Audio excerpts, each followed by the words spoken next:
prison guard when I was 17 pulled me out of solitary confinement, sat me down, and told me, "You don't belong here." I made my first million when I was 28. When you buy something, you don't buy things with money. You buy things with the amount of time it took you to make the money.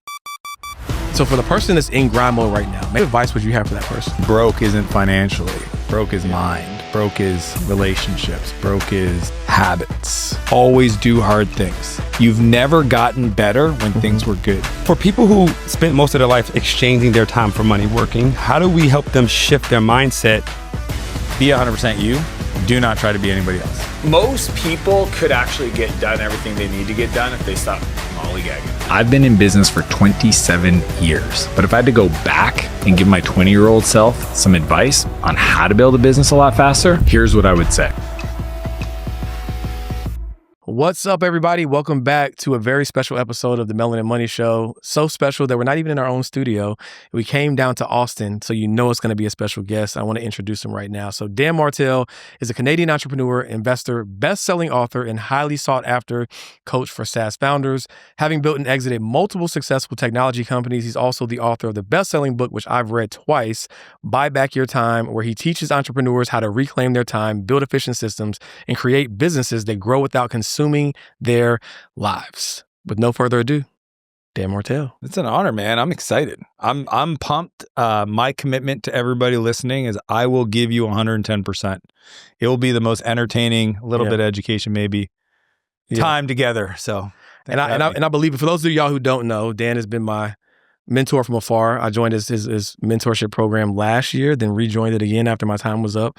Have just soaked up an immeasurable amount of value that has paid dividends, not just in business, but in my family life. I've since hired a house manager, I have a nanny, and buying back You switched up. After you wrote that book, you I did completely changed. I'm like, no. Delegated everything. Immediately. Yeah. Right. And so I just want to thank you publicly for the impact that you've had on my life as an entrepreneur, as a husband, as a father. I'm sure my wife appreciates it. So just thank you for everything that you do. Thanks, brother. It's wild, man. Yeah. You know, it's just wild. I don't know. I don't know if you think this to yourself, but like I just talk a lot.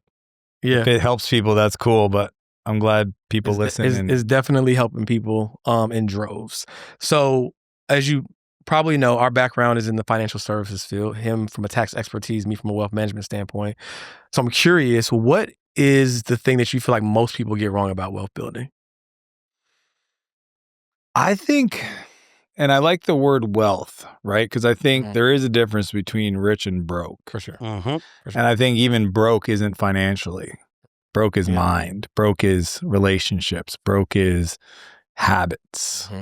You know, when I think my life changed when a prison guard, when I was 17, pulled me out of solitary confinement, sat me down, and told me, "You don't belong here." That was like, prior to that, man, I just grew up with a bunch of broke people in my life, people that had no money. Yeah. And he says to me, "I believe in you."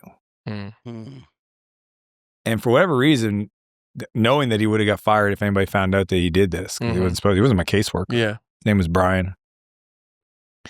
I think that was the beginning of my journey for me, of understanding what it means to like, not be rich, because I didn't even have that language. You know what I mean? Like it was just not continue to make bad decisions, not get in trouble, obviously not get arrested. So I go from that to today, and I think to myself, what is the difference between broke and rich? I will tell you 100% accountability. That was a big thing. Like I used to blame everybody. Yeah. Oh man, I blame my parents. I blame the situation. I blame the neighborhood. I blame the kids in my neighborhood. I blame the school. I blame the teacher. I blame the police officers. I blame the social workers. I literally can tell you all the people. Yeah. It's not me. No, Everybody but me. Not me. It can't be me. All of it. I'm a good person. Nope. Turns out 100% accountable.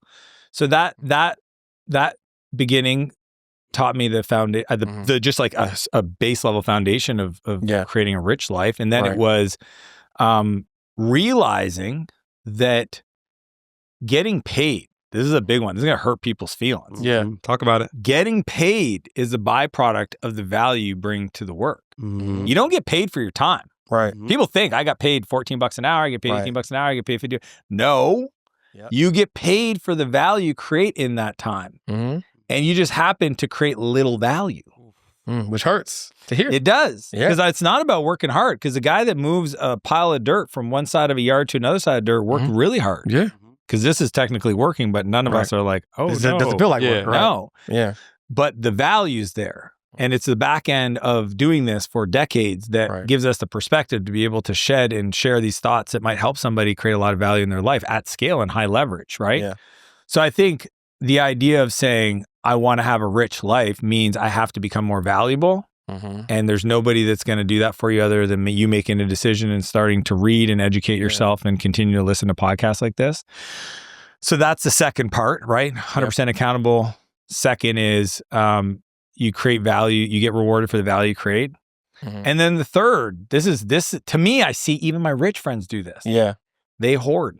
They hold back. They don't commerce. Which is the opposite of what you do. You demonstrated, you just did something out there that I'll probably bring up at some point, but you just give freely. Yeah. All the time. It's a winning recipe. Right. Like selfishly, I do it because it works. Yeah. Like I literally realized a long time ago, if you want anything in life, everybody listen to this. This is game changing. Yeah. I teach it to my kids since they were 7, 8 years old till they could do a little bit of stuff. Whatever you want in life, if you help other people get it, you'll get it. So the idea of hoarding money makes no sense to me because if I want more money, I need to help other people have money, which means I got to put my money to work. My money needs to be out there in the markets and projects and creative, doing stuff, investing in it. And people that have these scarcity mindset, which was my parents. Watch it. Yeah. Growing up, they were like, "Oh, money, a penny saved, penny earned." Dude, no, it's a penny wasted. Yeah. I got a quote for you. Your failure to pour is keeping you poor. Right? I love that because I'm going to use that in a reel. It's going to go viral. Yeah, it's going to go viral. I get credit the first time. And Did I not see it? You're not really giving it away. You want the credit. Yeah. But no, I think it's so important that we understand that giving is receiving. One of my favorite. Failure to pour is keeping you poor. Yeah. Oh, yeah. Thank me later. but you get that big idea is that anything you want, if you want love in your life, guess what you got to give? Give love. You want to be fit? Yeah. Help other people get fit. My son wants to get better at soccer. I said, help your friends get better at soccer. Why? Because then you'll get practice better. You'll have people to practice with. You'll prioritize it. You'll have more fun. You'll keep doing it. So I think that's like people that want wealth in their life, if they can just get to a place where they truly, and when I say 100% accountability, I mean like go wild, like be like 100%. Somebody crashes into you while you're driving. My bad. Why are you out in your car? I'm just throwing that out there. Yeah. That's a crazy question. And then the what was the second one? The second one was it was accountability. Then it was second one. Jesus. The last one was poor. We'll never forget that one. Yeah, never forget that one. Oh, create more value. Yeah, create more value. Yeah. And I always say to people, and if you don't like that, go find another country with a different system because that's the system we live in, bro. I don't know what you want me to say. Value creation. Yeah, if you wish it worked differently, go move to a country that might work better that way. I don't know. Yeah. It just truly is the way it is. Yeah. That's fair. That's fair. For people who spent most of their life exchanging their time for money working, how do we help them shift their mindset to not putting a dollar on their time because that's what they've been preached to their whole life? Like, how do they move from that mindset to being able to say, it's not about the time I spend working, it's about how much value I can cram into that time? Well, I think there's two mental models I want to invite people to consider. One, when you buy something, you don't buy things with money. You buy things with the amount of time it took you to make the money. So that's really, if you don't understand that, please really test that theory and you'll come to the conclusion that that's facts. It's literally the essence of one of my presentations. Yep. The value of anything is the amount of life you're willing to exchange for it. It's always life. Okay, so if you believe that, then the other one is if you don't value yourself, people won't value you, and most people don't value their time. Right. So it's not... It literally starts with you saying, okay, I know I only make $15 an hour, but I got to treat my hour like it's 50. And then you make decisions based like it's 50, which will put you in a position to eventually somehow maybe get paid 50. Right. And then once you're at 50, then you got to go 100. Then you got to go to 500. Then you got to go to 1,000. And literally you wake up every day with this decision to say, whatever I actually get paid per hour, my value creation score is what I call it, I need to increase it because it's whatever target, like let's say you want to make $1 million a year. If you actually break down $1 million into the hours a normal person works per year, it's 2,000 hours, it's about $50 an hour. Right.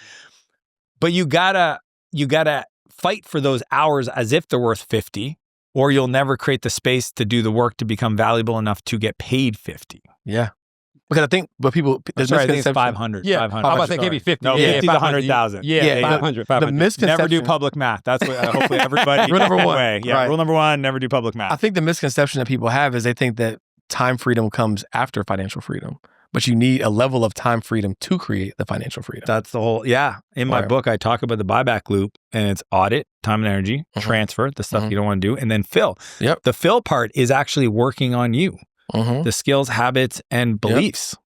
And I think that's the part, unfortunately, it's a double-edged sword because I also know the person that works 3 jobs. Yeah. You know, and they're like, how am I supposed to find time? It requires a decision, risk, right? Most people, it's interesting because, you know, I work with a lot of incredible entrepreneurs like yourself, and some of the people that decide not to work with me, I know it's not because they don't believe I can help, it's they don't believe they'll. I know. And I'm like, oh no, there's like this spectrum of people that are overconfident, and there's people that have no confidence. Yeah. And it's the people that have no confidence that I have the biggest heart for, because I just wish that they allowed themselves to have a little bit of faith, have a little trust in themselves. Yeah. Yes, I know in the past you've made these decisions and you got excited and you didn't follow through. Okay, Right. cool. It'll be different this time. You know, it'll be different for a lot. I know it'll be different because of the way I operate. But again, it's the people that don't trust. Like I know I'm working 3 jobs. Yeah. If I went back to 2, reduced my living expenses, then took that 4 hours a day that I was working that 3rd job, and then invested in reading, invested in networking, invested in starting my business, there has to be faith and trust that will produce more and long. And again, it's long term. It's we're planting seeds. And I think that's why even the coaching program that you have is so powerful, because people can literally borrow your belief until they have their own. That's what I tell them. Right. Borrow my confidence. Yeah. Right. But it's evident, right? It's like the young lady who wanted to do the philanthropy thing earlier this week. It's like she was, has negative self-talk. You just like stopped it immediately. But you were there. Yeah. Like you watched it. It was wild in real time. She was like, I remember, she was like, I forget what her revenue was. And she's like, I know it's not a lot. Right. And I was like, but she's like, I don't really have a big why. And she got to the philanthropy thing, and it was in her big goal, right? Big, massive. Like she was like I get emotional if I think about it. Kind of goal was $13,000, right? And I was like, oh, that's not big enough. Yeah, a year or a month or no, one time. Yeah, one time. Her one big goal. I want to be something. successful in business because there's an organization that for $13,000 it's going to help a family. Wow. And that was like her dream, right? As a byproduct of building this business to get to, right? And I just remember I was listening, and God was like, "Hey, matched it. We got to talk. Yeah. And then I just said, you know what? Here's what we're gonna do. We're gonna step that up. We're gonna get that done soon. And as soon as you do it, I'm gonna match it. So we're gonna double up. Boom. And she was floored, right? But it's just so powerful because 2 things happened in that moment, right? One, someone that she has a lot of respect for saw something in her that she didn't see in herself, which is now going to elevate her minimum standard for what she's capable of. And then ultimately to see how easy you were able to match that gift is like, oh, like something I think is so massive, people can literally do it with the snap of their fingers, right? And I think it's just so important to like be around in the right environment. Like one of my favorite quotes is, if you have a rich brother or a tall brother, you're more likely to be rich than you are tall, because environment is more important than genetics. That's great. Right? And it's like, you have to get planted in the right environment to see what's possible. Because of course, if your group chat's talking about the draft and all the other things, like, of course you're not going to be successful. No, when you're planted in environments like Elite or wherever you choose to coach you, it is literally impossible not to be successful. It's impossible unless you just don't show up. Don't right? show up. Yeah, right. Which is why you're just show up. I say just show up. Yeah, it's just get on the call. If you at least show up, I will put you in a headlock and we're gonna get across that finish line. Facts. So I'm a new father. Well, relatively new. He's 3.5 now, and he's like running the show. And I know that you're, a husband, a father, of course, a successful entrepreneur. But earlier in your career, when you were, in grind mode, probably some of the motivations that caused you to write this book, it kind of impacted your first marriage. So for the person that's in grind mode right now, maybe they have a small son, maybe they have a wife, and they're on the brink and they can feel the tension in the household. Like, if I don't turn this around, she's going to leave. What advice would you have for that person who's in that moment right now? Well, I have a lot of empathy. I found myself in a position, our boys are 11 months apart. My wife and I decided to each start companies at the same time before she got pregnant. Yeah. And why not? Let's move back home and build our dream home in the middle of it. Like, yeah, somebody should have sat me down and had an intervention. And the pressure and noise of building, again, a venture-backed company, my wife having her business, having just given birth, finding out we're having our second. It's crazy. They're Irish twins, 11 months apart. And things like almost snapped because you wake up and you try to do the best you can and it's just not enough. It's like impossible. Yeah. And I remember so many times I was just like, staying up late at night with one of the babies, eating shit I shouldn't have been eating. Dude, some of these yogurt treats are like full on sugar. They might say it's Greek yogurt, but it's got a whole lot of sugar. Yeah. I was like, why do I want to eat 5 of these? So yeah, putting on weight and just like the stress and the pressure of that time. And 100% that really made me question, why am I doing all this stuff? And what I would tell people is just go back to the calendar. That's all I did. I luckily at that point I had that part of my life, but I wasn't very disciplined with it. This is 12, 14 years ago. Yeah. And I just sat down with my wife and I said, look, I know it's not going to be perfect. We're doing a lot right now. Yeah. But you and I need to get on the same page. I want to show up. I don't want to be an absent dad. I don't want to be a horrible husband. I don't want to get any fatter. Help me. And she was like hormones and just not in the right headspace. Yeah. But we got it done, man. We sat down and we designed essentially what I eventually created the framework around called the perfect week. And then with that, we started asking for help. Because I guess I had this belief that, everybody else in my family didn't have the financial means. And we had an au pair. So she would come once in a while, but there was no structure to it. It was like almost as it was like an afterthought instead of dedicated. Right. And that's when I was like, hey, I would much rather, us dip into our savings to hire a cleaning lady more, 3 times a week, right? A night nanny, and we got a chef to come in. They came in and got rid of all the fun stuff I was eating at night. But that I think is, if I didn't have the financial means, I would have just asked for help. I remember in the early days before we even made the perfect week, I was like, babes, you got to ask your mom. Yeah.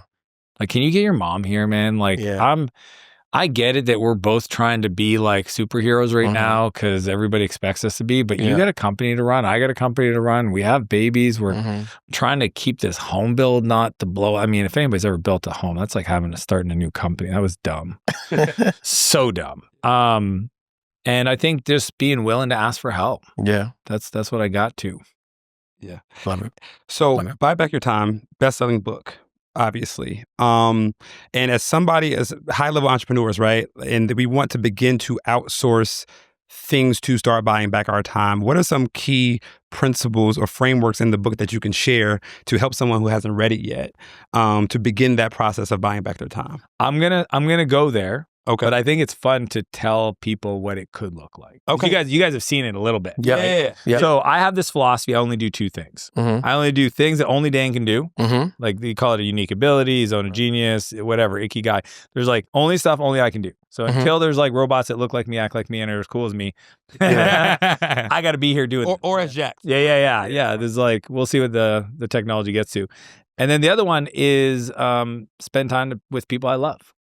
Anything that doesn't fit into those 2 buckets, Dan Martell doesn't do it. Yeah. And it's obnoxious to people. Okay. Because I'll be with folks, my friends. I was just with a friend and he goes, hey, what are you doing this weekend? I go, I don't know. Well, how do you not know? I said, well, because it's in the calendar. And I talked about it on Monday with my wife and I forgot. And I don't, and he's like, well, do you want to get together? And I go, well, I don't, like, I can't make it's that so wild, but like, Yeah. I'm not allowed to touch my calendar because I have a chief of staff. You guys know this. And she manages 100% of my life. She interacts with my wife. And a lot of people hear this and go, oh my God, that's not fun. That's not fun. How do you have fun? Don't you like to plan? Oh, I have a lot of fun. Like wild amounts of fun. Snowboarding to heli skiing to I'm here in Austin with the family for a month. Just people are like, what are you doing here? I go, nothing. Like literally enjoying the sunshine. Right. The backyard pool is pretty rad. My kids are doing jujitsu. We're going to the biggest indoor water park that they're going. I'm not. But so like the fun is there. I just chose a long time ago to really honor those two parts of my life because I want to do life to the fullest without ever having to feel like it's hard. So I think most people struggle in life because they make it hard on themselves. So, that's cool, Dan, but where do I start? I'm just going to keep it simple. Just look at your life and go, where do you feel any level of friction that you could invest? And the language is very important because some people are like, I don't feel comfortable giving people the shit work.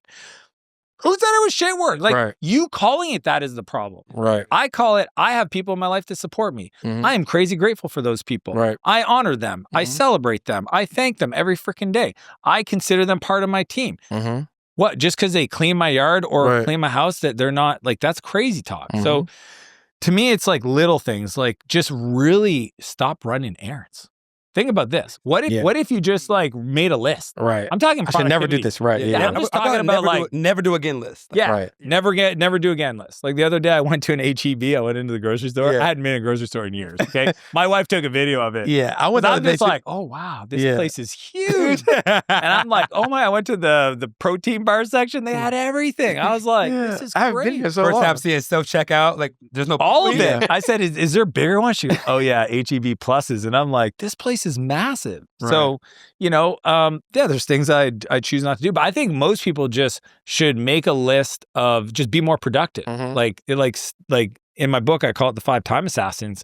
Like some people just are wasteful, like right off the bat. And the reason why they don't value their time is because they don't value their time. Like they're like, wow. Yeah. And I'm like, I know you don't have a problem running errands, run this part of town, that part of town versus sitting down and saying, okay, I'm about to get in my car. Let me pull up a list. They don't pull up lists. They're like, what do I feel like getting? And then they forget. I have a friend. I mean, he's a very successful entrepreneur. And this dude loses, forgets things. I saw him drive 6 hours both ways to the border to pick something up for a race he had because he forgot to coordinate the shipping properly. And he was okay himself driving 12 hours. I was like, bro, you have a team of 40 people work for you. Why did you send one of them? He's like, oh, I'm like, no, I don't know, bro. I don't know. I don't know. I don't know. Cannot relate at all. I just think your time's worth more. You have 3 daughters. I think you should spend that 12 hours. And they just think it's normal. So I think right off the bat, something in your life doesn't feel good. Just start simple, right? And I just think it's like a gateway drug. The first time you say, okay, I'm gonna have somebody else do groceries for me, and it could be an app, right? Or you pay somebody. I like having one person do a lot of stuff because I think you create employment, you create continuity, you get to invest in somebody, you create, you create trust with somebody. Right. So like instead of having 6 people, like the handyman person and the laundry person, it's like my friend called me the other day. He's like, hey man, like the guy that comes and washes your car, like, can I get his contact? And I'm like, don't you have a woman that cleans your house? He goes, yeah. I said, guess what? She drives every day.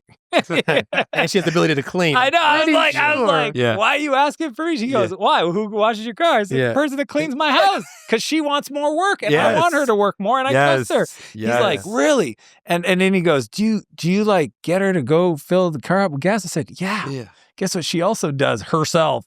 She puts gas in her car. She probably knows how to do it. It's just so fascinating that we have these beliefs about like who and how and all this stuff. So I'm a big fan of just looking in the home space, in your office. Maybe I remember my brother, he's a home builder, early days, first 8 months of building homes and stuff. I said, bro, you just need to hire somebody to go run around. I watch you every day. You're on calls driving around and stressing out and trying to visit all the sites. You could literally sit down with a young kid that's looking to be mentored by you, and you give him a list of stuff he's got to go buy, and he makes phone calls to all the different site people and gets their list, drops the stuff off. You just got 4 hours back. Yeah. And I know what you should be doing, selling more houses, doing more Right. deals. Mm-hmm. Because I'm pretty sure you make a lot of money doing that. You don't make any money running errands, bro. Nobody's Yeah. paying you to run errands. Revenue generating activity What a- versus minimum wage activity. And I Let's think go. sometimes it ties to like an identity issue. Like sometimes you do something for so long and it becomes a part of your identity. Or there's guilt around, like I know even for me, when I got my first executive assistant and I had friends that would want to get on my calendar or stuff like that, there's a guilt. There's like, but that's the homie, that's the friend. And now I'm like kind of asking you to talk to this person and there's like some There is. guilt I mean, there, right? So I have, Yeah. and anybody that, like the executive assistant you brought a few Mhm. times, if anybody, I think most people, they hire somebody and they don't know what to give them, or Mhm. there's the fear, as you mentioned, Right. that they're going to come off as like douchey or too Right. cool. As a Canadian, like that was my Yeah. biggest fear. I was like, oh, Yeah. I'm not too good for this. Right. So if anybody wants, I'll give them my internal Google Doc. So I have this EA playbook. Okay. Find me on Instagram, Dan Martell, 2000 Martell on Instagram. Follow me. That's all I ask. Only prerequisite. And then send me a message and then just put executive assistant playbook or some EA playbook and I'll know. I'll send you the Google Doc. In there, Mhm. I give them the template to overcome the fear of coming off little douchey. Okay. And it's every time I get an email from somebody, it's the first time, my assistant replies. Mhm. And in it, she says, this is Ann, Dan's assistant. I got to this before he did, and I thought you'd appreciate the speediest reply. That's good. Because the truth is, as you guys know, Right. I'm in back-to-back meetings for 8 hours. Right. So if somebody's got me speaking at their event and they need my headshot, my bio, Mhm. I don't need them to wait. Literally, Ann goes, boop, boop, replies. And it's just like real time. Mhm. So here's what's crazy. You want to talk about, value creation? Yeah. Think about two things. One, how many things I get an email on that emotionally I wait till I'm ready to respond. Oof. That's a Guess who doesn't do that? Ann. Yeah. Ann has zero emotional response to Right. a request. Right. So my accountant requests an updated, recently we're doing a bunch of investment S1 filings or whatever. Yeah. She just went and grabbed it and sent it over. And I would have been like, I don't know if I want to find out if that company's dead now. Like, 'cause I invested in 100 companies. Like, you know what I mean? Yeah, Like, there was, yeah. it would have been some emotional, like, Right. she doesn't care. Right. So there's that part. And then there's just like velocity of tasks. Mhm. So the question I want people to consider, Yeah. if somebody is just processing your life, I'm talking responding to emails and scheduling things and running errands for you Yep. in real time while you do the thing that actually makes you money, Right. how many more months a year do you get to pull into the calendar year? That to me, nobody talks about. Yeah. And I personally, for me, at my level, because I'm really good at it, I mean, Yeah. my assistant has an assistant, so we're talking levels to the game, Yeah. levels to the game. Yeah. Probably 6 months. I'm getting an extra 6 months of revenue production per year because nothing's stopping. On at minimum 2 Yeah. months for people. Wow. 2 months. So take whatever you make per month and realize you can You get did an that extra, extra 2 2 months. months. That's bonus Mhm. on top of the emotional. That's a paradigm shift. Yeah. And I think that's where a lot of folks, the identities that's holding them back, Yeah. the new belief is I'll make 5 times more money Right. with this and I'm Mhm. okay feeling awkward initially, because trust Yeah. me, the world will figure this out. Right. Like my dad calls Ann.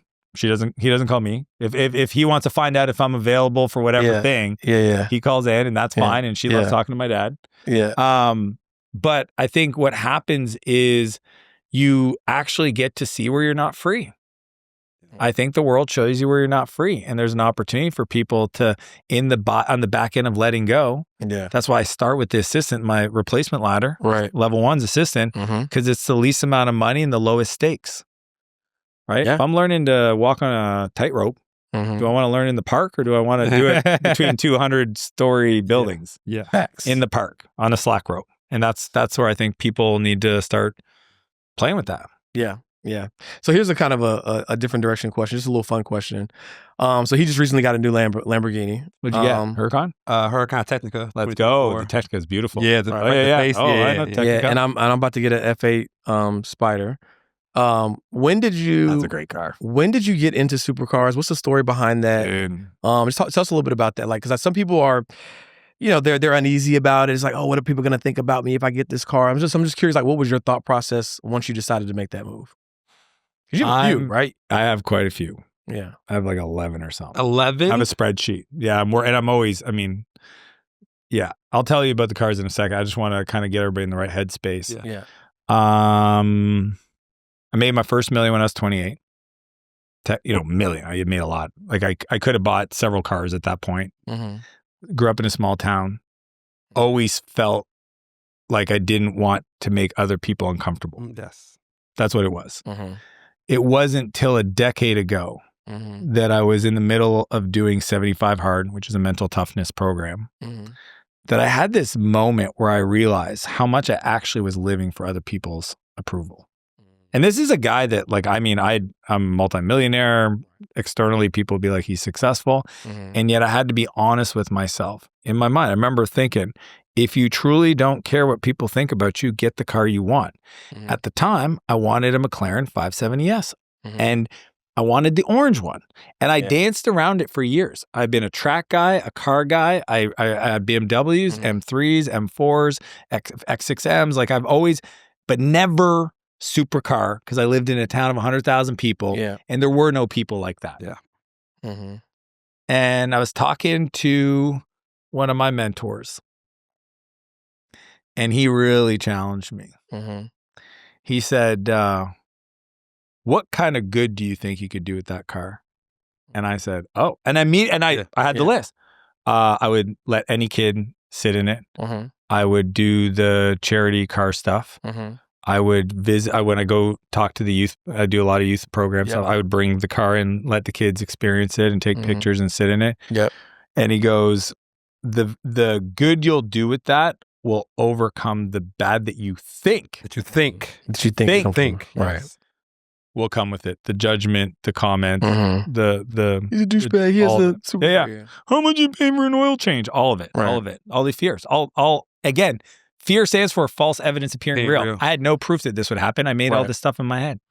So he says that to me and it shifts. And again, because I was doing 75 Hard, I was in this kind of like, just like really beautiful dojo. I just finished. I experienced it. You get it. Yeah. Like this, I saw the Matrix and I was like mad at myself for ever being.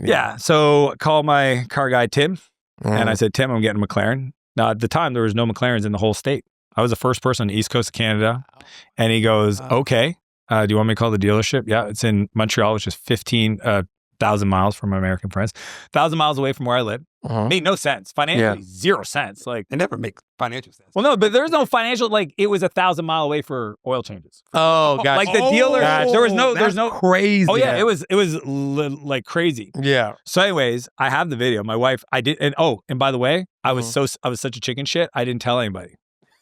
I didn't want my wife to know. I didn't want anybody, because I didn't want anybody to convince me out of it. I knew how sensitive, like I knew how susceptible I was at that point. So I would say, are you sure? You would have been like, oh yeah, you're right. Or why do you need, and I remember there's an email exchange. His name's Tim Clark. I said, Tim, I'm going to get the bright orange, the McLaren orange spec 570S, blah, blah, blah. Okay, do you want to put the order in? Yeah. Okay, cool.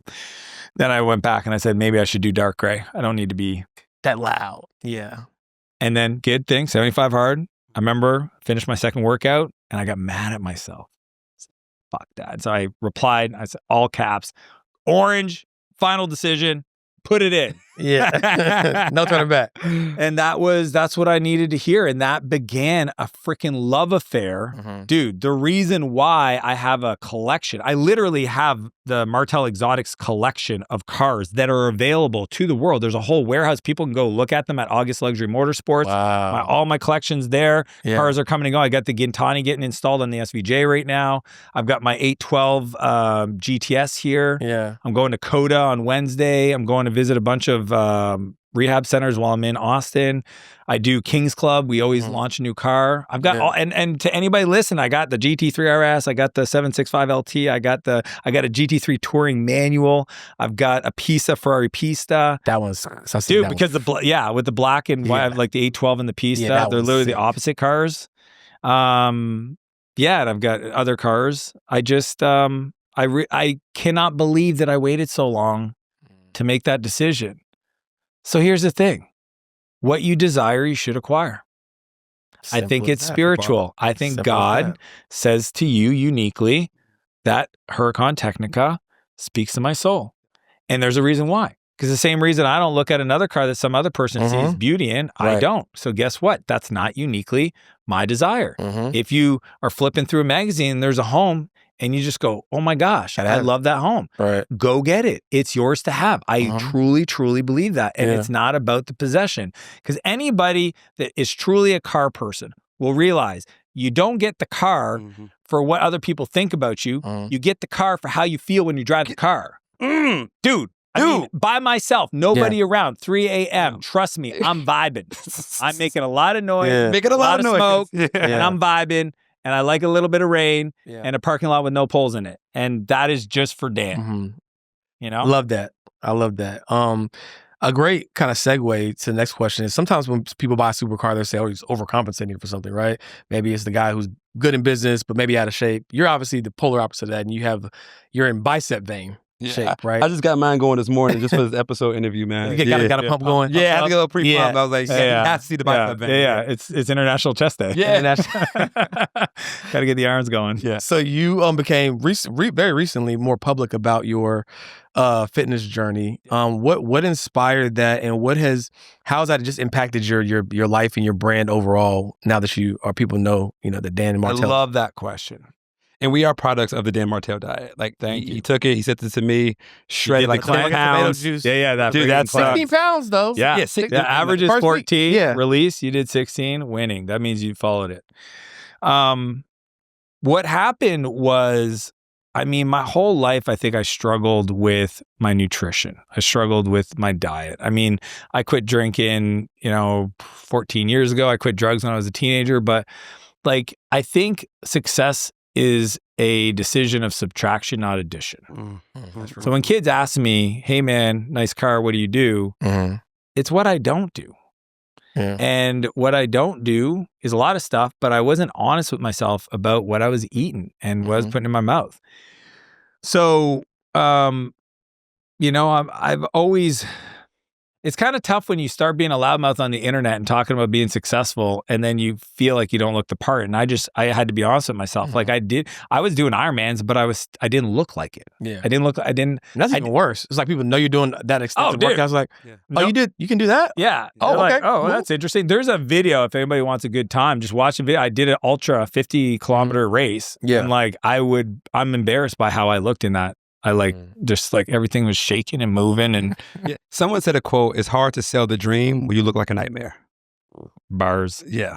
Dude, and that's the funny part is, to your question, how did it impact my life? So I had this belief, and I remember just thinking man, I'm so full of shit. And here I am trying to help people and support people in other areas of their life where I feel like I have a lot of integrity, and I'm out of integrity here. Yeah. And then somebody in my office says to me, wild how sometimes just words hit you at the right moment, right time. Yeah.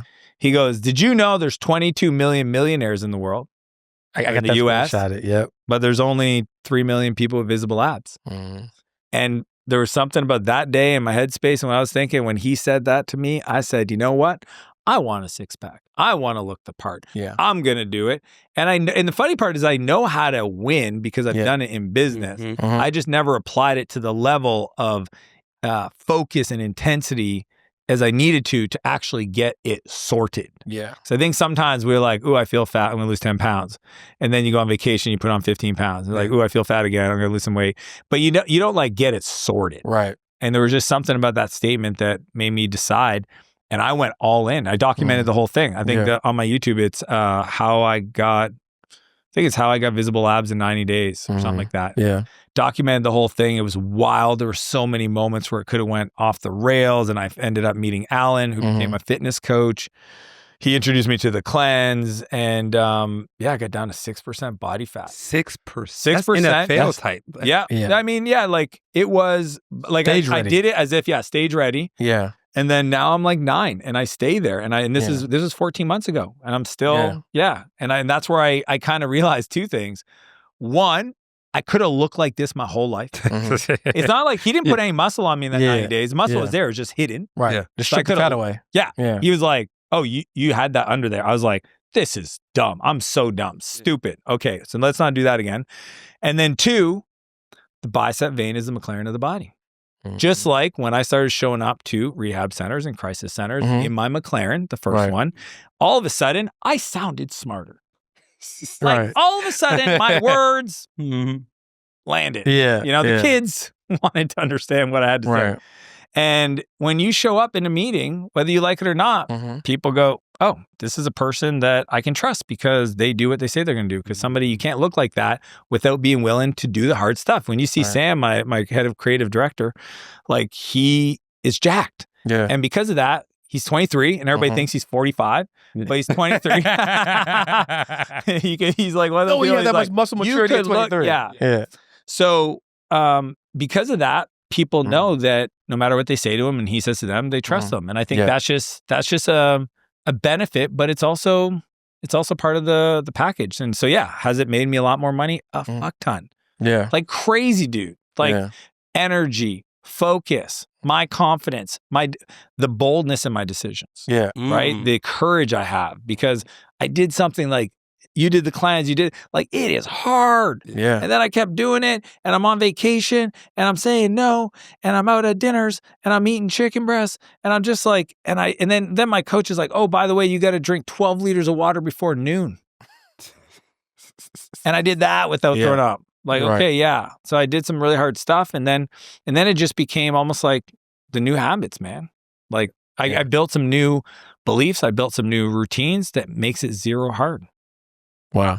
Yeah. Wow. I wouldn't say zero hard, but it's like, it's not crazy. I think I had a belief before, like, oh, people who look like that have no fun. Right. Not true. Yeah. Zero. I went out last night. It was my cheat meal. I ate like a pig. And I stopped at a Cold Stone Creamery and we had a peanut butter. Okay, I had that. Yeah. One meal. Yeah. Right. So that's the difference. Yeah. Right. Cheat meal. It was by design. Yeah. It was a reset, whatever my coach says. And then the rest of the week, it's dialed in macros. Yeah. But it's easy because of meal prep. I don't have to think. Less decisions. And you probably save money on clothes because you look good in anything, right? Yeah. Oh, that part. Well, what I do tell people, if you've heard me talk about this, is if you actually lose the weight, throw out the old clothes. Yeah. Right? Because what are you doing if you're keeping it? Yeah. You're creating space plan to get B, back to that body. Space for the plan. Yeah, it's like the word hope, right? There's an assumption of failure in the language.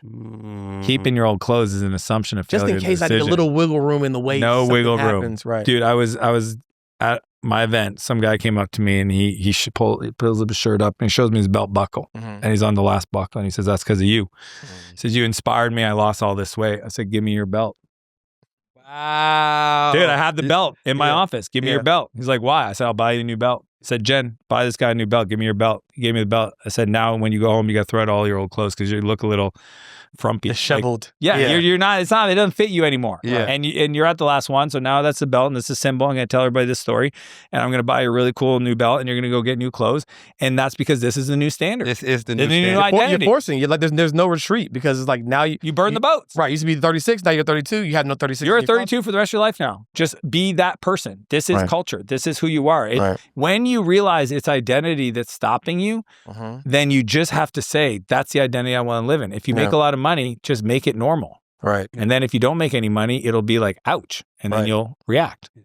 Speaking of forcing the standard, you recently had a coaching call that George was on where you forced the standard. Oh, that was this week. A couple days ago. Yeah. So can you just speak on that situation and 2 days ago. Yeah. And how you forced the standard and why you made that decision. Yeah. I mean, I don't do it often in a group format, but it doesn't normally happen. But I have a belief that standards aren't what you say they are. They're what you accept. This is in your family. This is amongst your friend group. This is your team members. And everybody say they have these standards, but then somebody infringes on the standards. They say nothing. Right. And in that moment, you essentially taught the other person and everybody watching how to treat you. You trained them how to treat you. You literally made it okay. And guess what? If you actually don't say anything for 6 months and then you finally say something, you're an asshole because why didn't you say something the first time? So I'm very big that when I see, especially something like my community guidelines, which is positivity only. I don't mind you giving me updates on where your challenges are, but positively, no victim mentality, no criticism, etc. And what happened was, and I love it because I pay attention. Like I might have a lot of people I coach, but I'm paying attention. Yeah. So I'm like talking to somebody and all of a sudden I see this guy make a comment and he like made it publicly like, you know, I was giving everybody an update on what's coming up and he's like, I can't believe it's taken 12 minutes to get to this point. And as soon as I read the comment, his name was Rasmus, I said, to Jen, who runs the community. I said, Jen, please remove Rasmus from the call, give him a full refund, and ask him to politely find another group to be a participant in. And then I moved on. Yeah. And I forgot about it until you brought it up earlier. Yeah. And here's what I know. I have a responsibility to everybody in my community to protect the energy in that community. In my house, when you come in my home, there's a sign that says you're responsible for the energy you bring into this home. To people visiting, to the Uber driver, stealing that. Yeah. You're responsible. I'm going to let you into my home. I need you to understand you are responsible for the energy you bring into my home, and I don't accept, I'm not talking about the news. I don't need to know about the news. Right. So when that person did that, he showed me, and it wasn't even about him because I have a lot of grace for people. I was worried that person somehow impacts everybody else's mood. Right. Makes it hard for them to feel safe to share their thing. Worse, and I know I've been there, ends up at an event someday. Oh, dude. Sitting next to somebody I care about. Dude. Right. And they're being Mr. Poopy Face. Sucking the energy out of the room. Oh, and they're like, I didn't have any food at my hotel this morning. And did one you client, miss? Oh my Yeah, gosh. Yeah, we had an event in Dallas around this time last year. And we always do, the feedback forums. Everybody else had a great time. And one lady gave us a feedback and she was like, the chicken was so dry and I could have cut myself with. There's just something ridiculous. And I'm just like, and we did actually fire this client. It's just like, some people would just find a way to be miserable. That is. They literally live in that state. Yeah. And what's fascinating, and here's what I know, and this is the coolest part of it. Later on, the team screenshotted the email exchange and the person literally thanked me for holding the standard, apologized, and said, I learned something today. That person had nobody'd ever done that to that person. Right. And I'm like, I'm not going to let him back in. But you learned a lesson. Good. You got your I hope someday I meet him in person. And the byproduct of that is a completely different future. And in that moment, he can tell me that, oh, you know what? For whatever reason, I was having a bad day and I said the wrong thing and I didn't realize it. And you know what? You were right. And you taught me this. And because of that, that's what I see. I believe that. Yeah. I look for positivity. Yeah. And I think the other thing that comes to mind for me is we all have a responsibility, regardless if it's your friend or whoever is in your immediate circle, to call out those behaviors, because I think that's what happens and people persist for too long, right? No one doesn't check it. First, it starts off as something small, but left unchecked, it balloons into something crazy, right? So you look at like these celebrities whose lives get blown up for whatever the issue is. Somebody saw something a long time ago. But they got yes men around. Right? And didn't say anything. And as a result, it sowed a seed in a belief in them that that's okay. And then it became bigger and it became bigger. And so if you have anybody in your life who is not operating at the standard that you know they want to operate at, you have an obligation to call it out. Even though it may be uncomfortable, even though they might not like it, like you're probably saving them from themselves. And the good thing is if you did it right, they'll never know. Right. So I think it's so powerful. And that's why I love when you did it, because it's like, if he joins anything else, he's going to know, if I'm having a bad day, let me just stay on mute. Let me not type. I do. There's no reason for me to post this. Right. Yeah. I'm not going to do it. So I think people have to take more ownership of like, if you truly care, call it out. Right. You will end up losing the best relationships of your life, or you'll lose yourself by suppressing what you actually know needs to be said. Well, I remember 7 years ago, a friend of mine called me up because he was hating he had a coaching business and he had like 300 clients. Yeah. And he's like, oh, they're doing this complaining, blah, blah. I said, it's your fault. He goes, why? I go, because I guarantee if I said, who's the number one complainer, you can give me their name. You never let them go. They're still there. They're still there. And you know what they did? They polluted everybody else. They're texting, chatting behind this. Exactly. Trying to save a little bit of money. Yeah. Well, I don't want to be whatever. I'm like, dude, let that person go. 5 of their friends, reset, clean it up. The only thing I know is that if you don't build the world the way you need to do it, everybody's at risk. It's like team members. Yeah. If you don't create the business the way you need it to be for you to love the work, everybody that works for you is at risk. Yeah. No, they're not even suffer. You might wake up one day and go, I don't want to do this anymore. Yeah. Oh, that's the biggest concern I have. That's real. Yeah. Because we can and will. We can do other stuff. Like the cool is, if you're good at something, you can get good at other stuff. Right. And if the thing you're doing is sucking the life out of you, hey, done. I mean, most entrepreneurs have several lives, you know, especially in this environment with the emergence of AI, which is something you're really bullish on right now. I think you have Martell Ventures that you're investing in AI first companies. Dude, every month we launch a new company. Every month, dude. Yeah. So let's talk a little bit about that. So obviously, some people are seeing AI and maybe the extent of it is just, I can talk to ChatGPT a little bit, but like, what do you think most people are missing about this AI revolution that you see? Because clearly you have a whole new company for it. Oh, What are most people missing about this revolution? Yeah, the biggest thing I think people are not seeing is the impact to the world when AI plus robotics really come together. So I track 10 very cool robotics companies, you know, like can we get any of them on the podcast? Yeah, like I mean Tesla, they have Optimus, you've got Boston Robotics, your Boston Dynamics, there's a bunch of them in China. There's 4 out of the 10 in China. And if you look at their essentially humanoid robots, I mean, they are breakdancing, backflipping, unpacking groceries, putting stuff away, working on assembly lines. Like, this is not science fiction. Right. If you watch the videos, your brain will want to say that's not real, that's CGI. Right. And I'm telling you, I've seen some of these. Some of them, they, on average, they weigh about 108 pounds. They're little. They're 4'2", 4'5". They're small by design. So not big enough to overtake. No, that's the whole point. Yeah, because somebody's smart enough to not make them too big. Yeah. But I will say, you put a gun on its back, it doesn't change anything. You know, like the dog one from Boston Dynamics. I'm like, that one freaks me out. Man. Like, and he just needs a friggin' pistol on his back, and now we got issues. So. I think that's a big one. The other thing is the whole middleman category of anything. So if you interact with people live, HVAC, chiropractor, doctor, painter, like I mean, even painting, you could say robotics could do that. But like, I think interacting with people, good place to be. The middleman, anything that you're moving information around, processing stuff, dude, AI on all forms and fashions are going to be way more advanced, more capable, run 24/7, be more creative. Yeah. And so what I've told people is I truly can't tell you what the future is going to look like 18 months from now. And the truth is there a risk that, like, you know, artificial super intelligence overcomes artificial general intelligence? Yeah, it's real. I'm not going to say that there isn't potential for a very dark future. However, if our jobs as humans is to participate in the world we live in, it's like, unless you're going to give up your phones and go live in the woods. Right. Okay. No. All right. You're still here. Right. Cool. You then go learn AI. Like, go be in the ecosystem, learn how these automation tools work. Yeah. Make it part of your day. Like ChatGPT or its equivalents like Claude or Gemini or whatever you want to use. Yes, it's a mandatory. Like, it's kind of funny. Yeah. I mentor a bunch of kids, and the other day I was running one of my programs called King's Club, 100 kids in the room. That's all I can fit in this room. Yeah. I said, how many of you guys were taught AI in class? Raise your hand.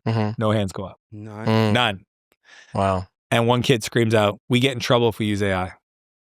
Wow. Oh, that's interesting. Then you the counterpart to that is skip to 3 hours prior where I'm walking around my office and I tell everybody, if you don't use AI every day, I will you're off the team. There's no debate. Right. And so your entire company, you walk through the office and have to use AI. Show me your history.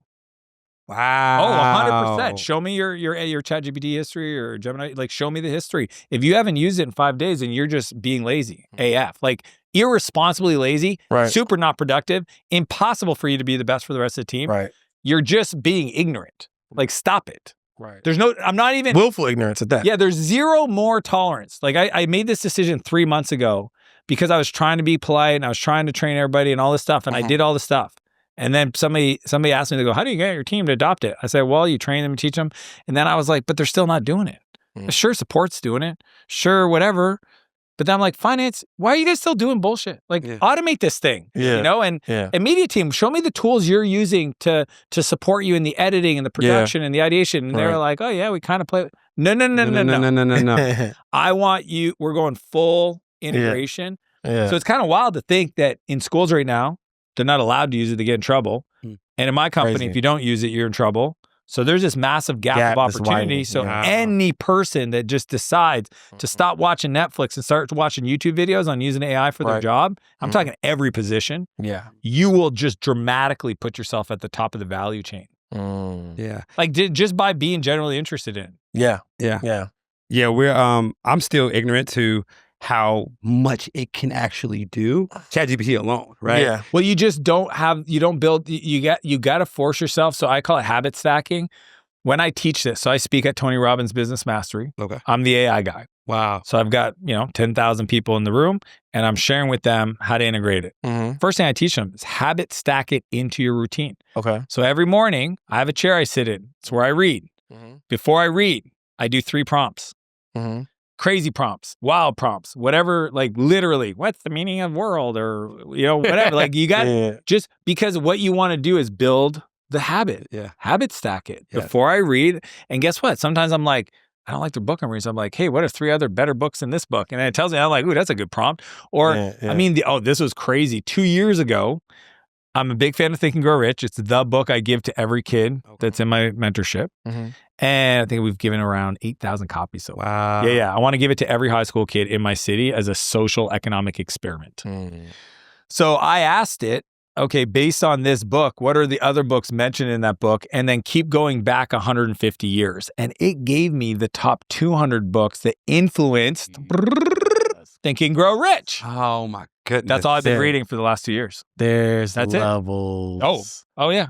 It's got it all. There's love. Wow. Yeah. Why wouldn't I? If I think that book's the best book, what are the books that influence that book? What are the books that influence that book? And keep going. It's kind of, and it's neat when you step back, you're like, oh geez, it starts with like religion and philosophy and then the new world thought and all this stuff. It's really, wow. Yeah. So can it do that? And oh yeah, it can. I mean, now it does everything. It can, there's this new model that I use almost exclusively called the O3 model in GPT. And it's a research model, which means it has access to the internet. Mm-hmm. So, and I use that model too. Yeah. You watch the thinking. It talks. Do you notice it talks to itself? Like it's wild, dude. It writes code. I gave it a transcript. I sit on a board and I couldn't make the meeting. I gave it the transcript of the board meeting, and then I gave it the board information. Like they give us a board package before. Mm-hmm. So I uploaded the board package, which was like 5 documents, financial documents, strategy documents, whatever, product stuff, and the transcript of the last board meeting. And I said, then act as an investor. I'm the investor. I sit on the board. And then tell me the 10 things I should know as an investor and what are the questions I should ask the CEO based on what was shared. I'm not even joking. I could have never correlated what it correlated and saw. It saw the discrepancies between what they said and what was reported. Just saying. I don't think it was malicious. I'm just saying there was. Yeah. It talked about the tariffs. It talked about this. It talked about that. So then I get on a call with the CEO and I said, I apologize for missing the board meeting. I just have like a few questions if you got a few minutes. He's like, yeah, what's up? And I asked him the first one. He goes, wow, that's a really good question. It's almost like the second one. Oh, I wish you were on the board meeting. I'm like, I only have a few more. Dude, it's almost like getting the limitless pill. Dude, it is. Yeah. It is. You just have to use it. You just have to use it. Yeah. And you have to give it everything. Like right now, if you've been using it, one of my favorite prompts is based on what you know about me, predict the next 3 years of my life. That's whoa, dude. That's it did an amazing job. Because again, it knew everything going on in my life. It knew that I was doing Martell Ventures. It knew what I was searching. It knew which is why it's so important to feed it as much as you can. You got to talk to it more. Yeah. And I really enjoy the, and this is one I teach the kids because I think a lot of people, when they get inside their head, it's really tough. Like most people don't have somebody to talk to, right? And when we're in our thoughts, it's just not a good place to be. Right. So a couple weeks ago when I was doing my Kings Club program, I showed them how I use the voice. There's a little button on the app in ChatGPT. You hit the voice and it's a little blue thing that talks to you. It's like, hi, Dan, how can I help? And I'm like, I don't know. I'm really struggling with this decision. I'm involved in these 2 companies and here's the situation. Could you ask me some questions to like maybe get some clarity and then give me some thoughts on what I should do next? It's like, I would love to, Dan. Well, based on what you told me, and it asked me questions. I talked to it for 22 minutes. At the end of it, I was like, oh, why? Because it knew everything I'd ever gave it before. It knew what I just told him I was strong with. It knows who I am. It knows where my goals are because I've talked to it about my goals. Yeah. And then it gave me a list of sequences to think about. Now, I did have to know how to talk to it, but even saying to it, I don't know how to talk to you. Can you please prompt me based on the things you're missing is actually a really good way to use it. Yeah. You had a tweet recently, or an Instagram post recently go viral about the prompts, how you prompt ChatGPT. Yep. Do you remember that? I mean, I use it every day. Yeah, can you please share that prompt? Because I saved that and started using it. That's been revolutionary. Yeah, and if anybody's listening, they want that document, just message me prompt on my Instagram. Okay. He's giving you all the sauce. I'm a big fan of like, take it, use it, remix it, it's yours. I don't care. I was telling him literally on the way down here, I was like, somebody had on the same coaching call, someone was like, I don't know if anybody even asked anything. You were just like, hey, just so you know, like anything I've ever I have to created. remind them. Yeah, like it's yours, right? It's like use Take it do all, make money with it, help people, give me zero credit. I don't care. And we kind of, have a similar philosophy because our goal is to decrease the wealth gap by $100 billion, right? By helping at least, 100,000 people achieve their first 1 million in net worth. But we know that part of that is going to come from helping the industry at large, right? It's like, hey, look, we're already at capacity, right? It's like, here, take our frameworks. This is what we do. This is how we do it. We just want to help people, right? It doesn't matter if we get the credit, right? We don't matter if we get the attribution. We just want to help. And so just to see somebody at your level who does it in the most genuine way and there's no ulterior motive is super impactful. Well, there is always an ulterior motive in the sense that it just makes sense. This makes sense. Yeah. I read a book called How to Win Friends and Influence People. Mm-hmm. One of my favorite. And there was a quote that says something like, if you'll achieve anything if you don't care who gets the credit. You'll achieve anything if you don't. Yeah. So I was just like, I don't need the credit. I just want the book to be out there and serve the world. And I just want people to buy back their time and learn how to use AI. Speaking of which, I gotta answer this. Fair. So this is, and again, it changes so often, but this works today. Yeah. And I did it 5-6 times already. Mm-hmm. First thing in the prompt to make the AI work the right way is you got to tell it how to act. Why? Because the AI knows everything. Yeah. And if you don't tell it how to say, act like a tax expert, then it doesn't know what body of information in its neural net for it to like ignore and zero in on. Okay. So they say, act like a tax expert. And then you got to give it as much context as you can. Okay. So it's like, that's where I upload the board deck or I tell it about my situation, da-da-da-da-da. Then I give it very specific instructions of what I want. So now that you act like a tax expert, here's all my tax stuff. I need you to put, you give it the request. Right. Then the last part is the format. Okay. And the format's a big one because I'm a big fan of numbered bulleted lists. Don't ask me why, but I just like short, framework tight. king. Yeah, just like I like it short, tight, clean. Yeah. So then the format, you tell it. The output should be short, concise format, or it could be in a spreadsheet, or it could be format could be write the code for the app. Like, dude, it's crazy. Write the macro for the spreadsheet that allows me to import that into Google Sheets or something. It's bananas what it can do. So, and then you hit enter. Yeah. And it just, and you're just like, winner, winner, chicken dinner. That is how you make AI magic. Wow. That's powerful. Speaking of the book, this is a really amazing book. And I think everybody should read it. I've read it twice. How many of these copies of this book do we have to buy to get you to come speak at our event in July? Well, that's a calendar thing, and that's an answer. He did it on the show. He did it live. He did it. There's no way. It's true. But it's true. I don't know. Yeah. It just has no idea. Yeah. Fair enough. Yeah. I'll reach out. I'll see if Yeah, because honestly, I love your guys' energy. I said that when I first met you guys. So if it works. If it works, right? Yeah. If it doesn't, buy the book and it'll be worth it. But no, thank you so much, man. This has been amazing. I do have one or two more questions. One is you've gone all in on media recently. Well, past few years. Yeah, 2 years ago. And it's working. It's working, by the way. In a major way. In a I major think that's why you guys are here. Exactly. I'm reading the thing, and I'm like, cool. Yeah. And so what has going all in, because you were immensely successful, had already exited business. You didn't need to do everything you're doing now. You don't need to do Elite. You don't need to do the media stuff. But what has it taught you? Like going all in on media, what has it taught you about yourself, about just business, and about life in general since you've gone all in? Question. Yeah. Usually I answer this through the lens of like the difference between amateur and pro. Because that's what happened. People say, what did you change? They think it's like some kind of weird algorithm. No, I just decided to take it seriously. Decided to go pro. Let me tell you what I've learned. Okay. This is actually a funner question when I reflect inside.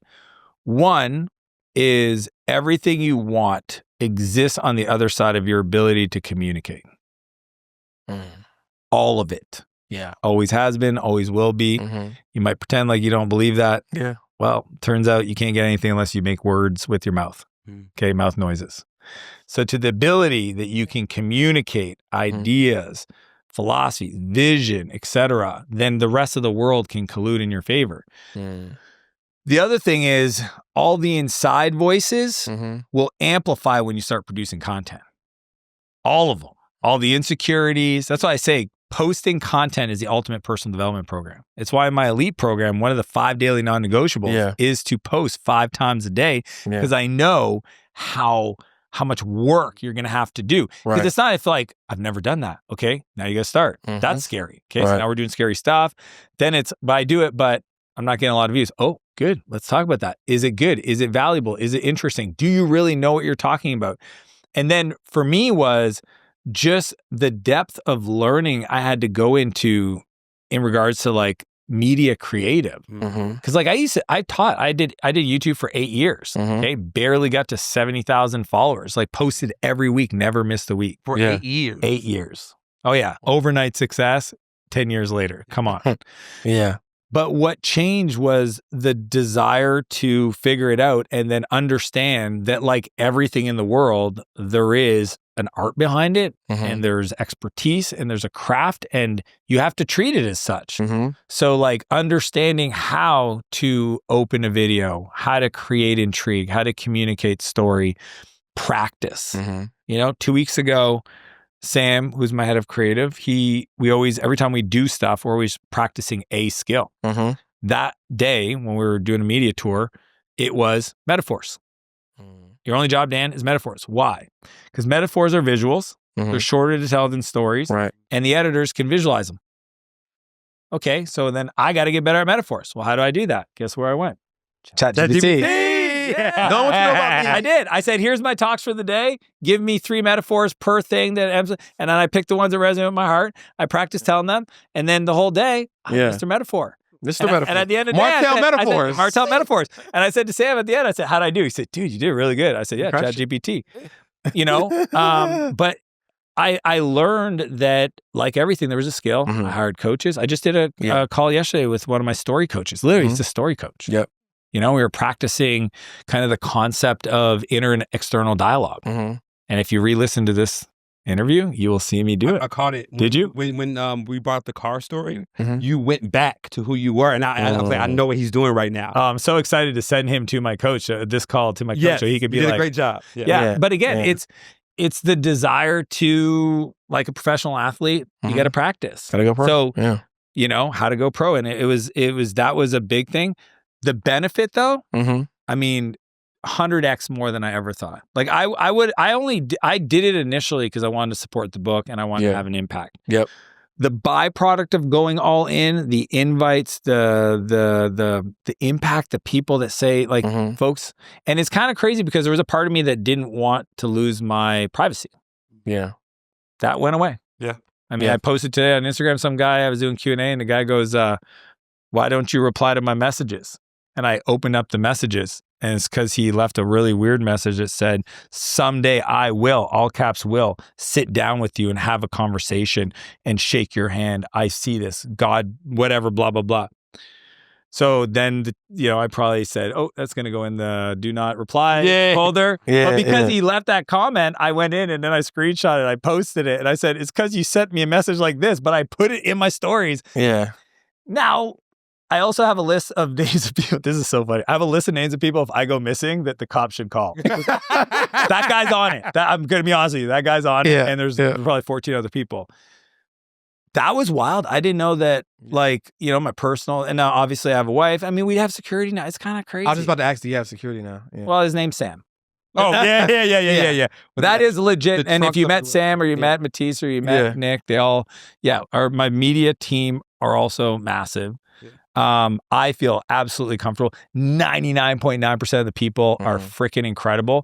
Even if they're socially awkward. I was socially awkward. They're shaking. I'm hugging them. Their breath is horrible. I'm like, it's all good. I got a mint. Like I love everybody. That was interesting. Just people taking pictures of me when I'm out, and it's just weird. Dude, I was shopping with my family. That's the weirdest thing. Is just like, can you say hi first? No. I got him. Yeah, they took a picture. I'm an idiot. I'm laying down on this concrete flower pot thing, waiting for my wife to get out of whatever store she was in up in the domains here shopping. I just want to lay down in the sun. So I'm like laying there and all of a sudden I look at my Instagram and somebody took a picture and they're like, Dan Martell, relaxing. Didn't say anything to you, just took the picture? No, they never came up to me and said, but that is hilarious. At the same time, I'm not mad because I was chilling. I was chilling. Yeah. So, but here's what I did. I will say to anybody that's considering doing this, be 100% you. Do not try to be anybody else. That will create a prison of your own creation. The one thing I know about me, Prison of your own creation. Wow. yeah, I am me. Hopefully you guys met me and they're like, yeah, he's taller. 100% the same. Yeah, taller. He's taller. Yeah, a little taller. Yeah. But He's funnier. yeah, funnier. No, Yeah. Positive ain't real. It's I always thought that it's not funny. AI. Yeah. But because I had a lot of friends that had gotten, and the thing is, they didn't even mean to do it. It's just, the media paints them a certain way, and they don't put out enough content to shape the narrative, and then all of a sudden everybody thinks they're a certain way, and they meet them, and they're awkward, right? And they're just like, and then the person's like, oh man, that guy was standoffish, and it's not that they were being standoffish; they just interpreted that way, right? At the same time, I have no problem telling somebody if they're like trying to interrupt something with my family. I'll be like, guys, not now. We're not doing this, Right. So I think it's also like that part. But hey, man, it's a blessing, and it is. There's nothing I've done in my whole life, building businesses or investing in companies or having my kids, that has pushed me more Then going all in on the media. 100%. And it's been the most beautiful gift. And if I could have done it sooner, I would. The truth is, I wasn't ready. You wasn't. And that's so. I wouldn't have been ready. Yeah. I would have sucked. Yeah. Yeah. Sometimes you gotta the baby takes 9 months. Yeah, when a student's ready, the teacher will appear. So didn't on the call recently, like there's like some recording that teaches people on how you do the media thing. Is that right? And I bought it. Oh yeah, the social selling stuff. Yeah, I bought it. I think I bought everything that you. I buy it. Yeah. I was making sure that's what it was, because that's what I thought I heard. Yeah. I was emailing on the call. I was like, it's our one. We do this once a year, and it's our way of allowing people to meet and learn from a media team, because they're the best in the world. And then one of the byproducts of that event is we extract all the internal SOPs that they use to craft long form, short form storytelling, and it's part of that document. Well, we have it. I was about to say, did you pay for both of us as long as you did? Okay. Yeah, we have it. If anybody wants it, just message me Social Selling Summit on Instagram, and I'm pretty sure somebody on my team will sell it to you. Yeah, for sure. I'm hoping. For sure. No, I'm just kidding. I don't care. Man, you've dropped so many gems of wisdom on this episode. I don't know if I've ever gone back and watched a full one of our episodes, but this will be one of them.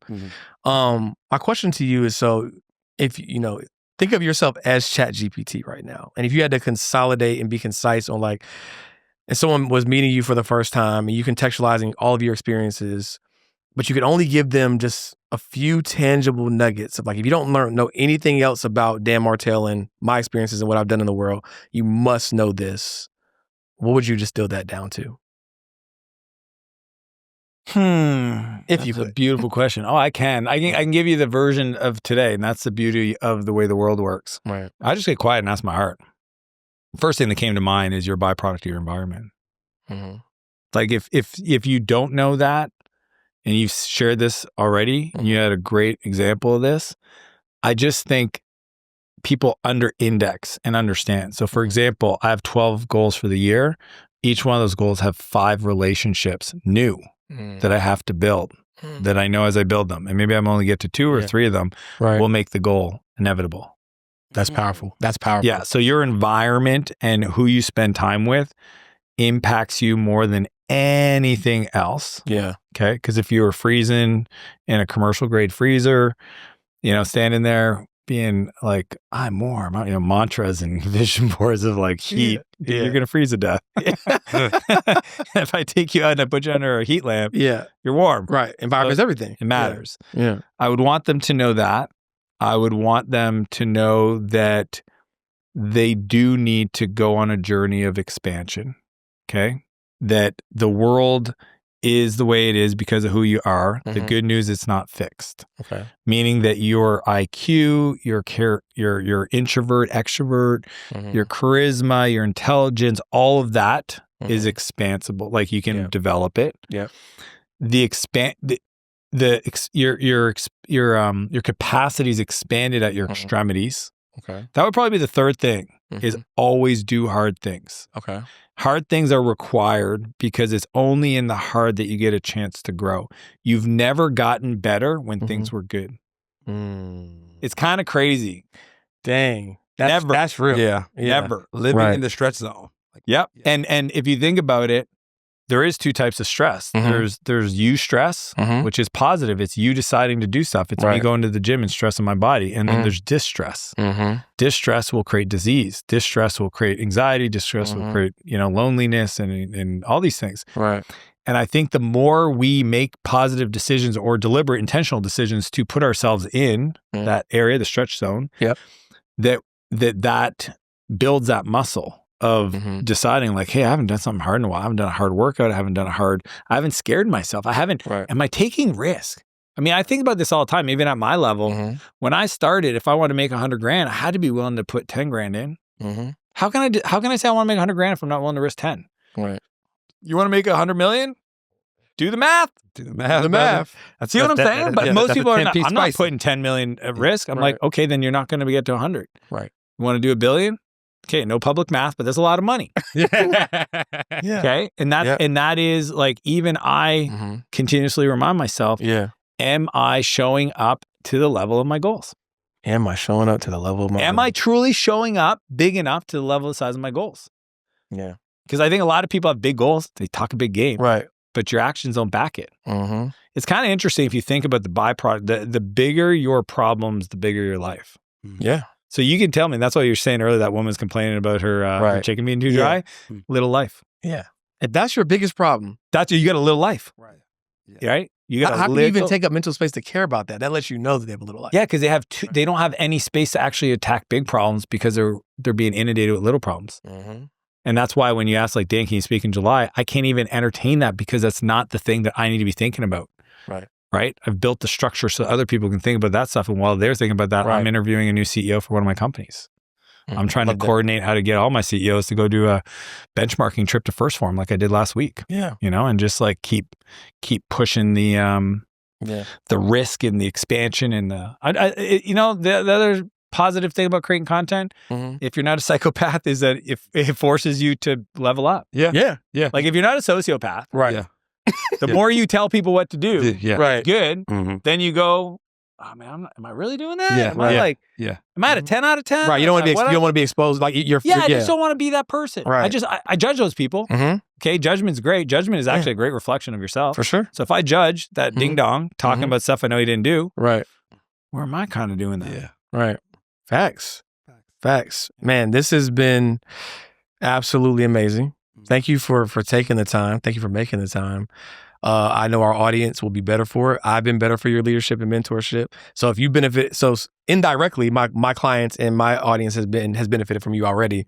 So now they get to hear it firsthand. We just really appreciate everything that you do.